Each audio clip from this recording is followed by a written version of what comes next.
السلام علیکم ورحمۃ اللہ وبرکاتہ۔ ناظرین و مستمعین، آج کل ہمارے معاشرے میں ناجائز تعلقات کو، زنا کو، بدی کو، بدکاری کو انجوائے کیا جاتا ہے، اس کو تفریح کا سامان سمجھا جاتا ہے۔ حالانکہ ناجائز تعلقات، بدی، بدکاری اور زنا یہ انسان کی دنیا بھی برباد کر دیتے ہیں اور انسان کی آخرت بھی برباد کر دیتے ہیں۔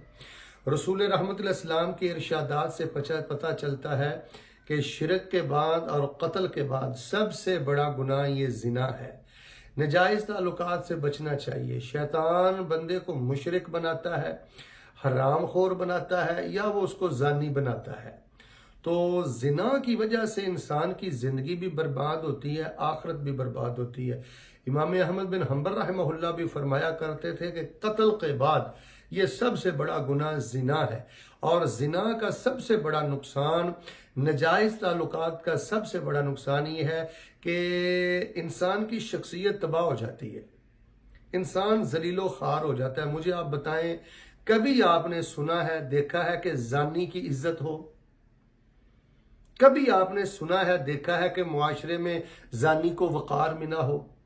تو ایسے بندے کے ماتھے پہ، شخصیت پہ ذلت کے ٹھپے ہوتے ہیں جو بدکار ہوتا ہے، بدی کرتا ہے، زنا کرتا ہے، ناجائز تعلقات رکھتا ہے۔ تو میں یہ سمجھتا ہوں یہی نقصان، سب سے بڑا نقصان ہے کہ انسان اپنی دنیا کی زندگی کو برباد کر بیٹھے۔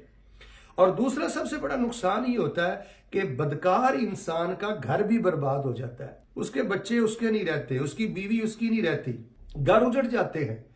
اور اسی طرح اگر کسی خاوند کو پتہ چل جائے کہ میری بیوی کے ناجائز تعلقات ہیں، تو ایسی عورت کبھی بھی اپنے گھر کی خوشی حاصل نہیں کر سکتی۔ اور اسی طرح اگر کسی عورت کو خبر ہو کہ میرا خاوند بدکار ہے، تو یہ ذلت ہے، یہ گھروں کی بربادی ہے۔ اور تیسرا سب سے بڑا نقصان یہ ہے کہ زنا کی وجہ سے نسلیں برباد ہو جاتی ہیں، حسب و نسب تباہ ہو کے رہ جاتا ہے۔ چوتھا سب سے بڑا خطرناک نقصان یہ ہے کہ انسان کا دل سیاہ ہو جاتا ہے، عبادت کی لذت ختم ہو جاتی ہے، دل کالا ہو جاتا ہے، اللہ تبارک و تعالیٰ مہلک امراض میں مبتلا کر دیتا ہے۔ بے شمار روایات ہیں، ابن ماجہ میں بھی ہیں، مشکات میں بھی ہیں، مسند احمد میں بھی ہیں، کہ جس معاشرے میں زنا، بدکاری، بدفعلی، بدی عام ہو جائے، اللہ تبارک و تعالیٰ ان کو خطرناک مہلک امراض میں مبتلا کر دیتا ہے۔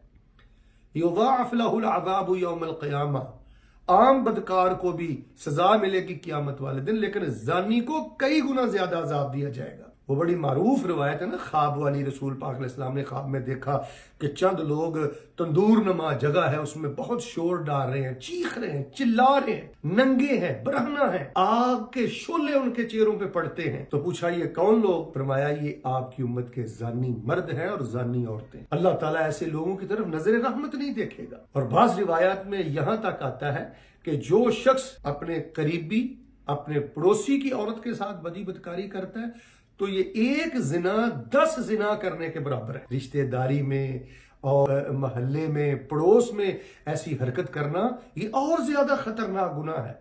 تو ناظرین و مستمعین، اس وقت سب سے بڑا فتنہ یہ فحاشی کا فتنہ ہے، سب سے بڑا فتنہ یہ ناجائز تعلقات کا فتنہ ہے۔ ہمارے نوجوان لڑکے، ہماری نوجوان لڑکیاں اس برائی میں گرفتار ہیں، الا ماشاء اللہ۔ تو ہم حکومت بالا سے بھی ریکویسٹ کریں گے، دست بستہ گزارش کریں گے کہ کالجز میں اور یونیورسٹیز میں، ان تعلیمی اداروں میں حیا کا خیال رکھا جائے، اور جو شرم و حیا کی اقدار ہیں ان کو ملحوظ خاطر رکھ کر یہ تعلیم و تعلم کے سلسلے جاری کیے جائیں۔ معاشرہ اجڑ رہا ہے، حیا کی ڈگری سب سے مہنگی ڈگری ہے، سب سے قیمتی ڈگری ہے۔